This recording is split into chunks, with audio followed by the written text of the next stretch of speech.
लोकांसाठी उचललेले अस्त्र म्हणजे लोकशस्त्र न्यूज। नाशिकच्या सातपूर परिसरातील श्रमिक नगरमध्ये भर दिवसा घरफोडीची घटना समोर आली असून अज्ञात चोरट्यांनी घराचे कुलूप तोडून सुमारे 40,000 रुपयांचा ऐवज लंपास केला आहे। या घटनेमुळे परिसरातील नागरिकांमध्ये एकच खळबळ उडाली आहे।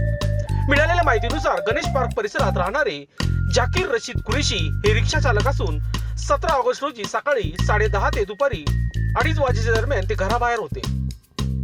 याच संधीचा फायदा घेत अज्ञात चोरट्यांनी त्यांच्या घराच्या दरवाजाचे कुलूप तोडले आणि घरात प्रवेश केला।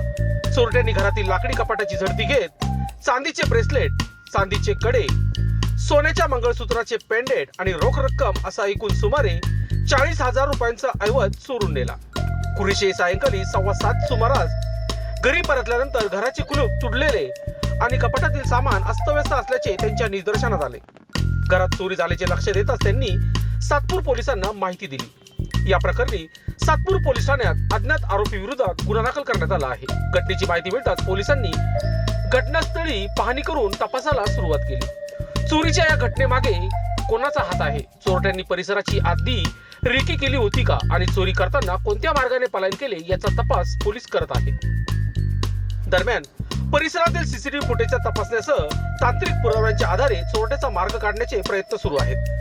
घटनास्थळी फॉरेन्सिक तसेच श्वान पथकाची मदत घेण्यात आल्याची नोंद आहे। भरदिवसा घरफोडी झाल्याने श्रमिकनगर परिसरातील नागरिकांच्या सुरक्षेचा प्रश्न पुन्हा ऐरणीवर आला आहे।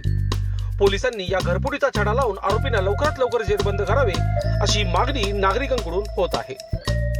सातपूर पोलिसांकडून या प्रकरणाचा पुढील तपास सुरू आहे। वृत्तसंकलन विभाग, सातपूर, नाशिक। लोकांसाठी उचललेले अस्त्र म्हणजे लोकशस्त्र न्यूज।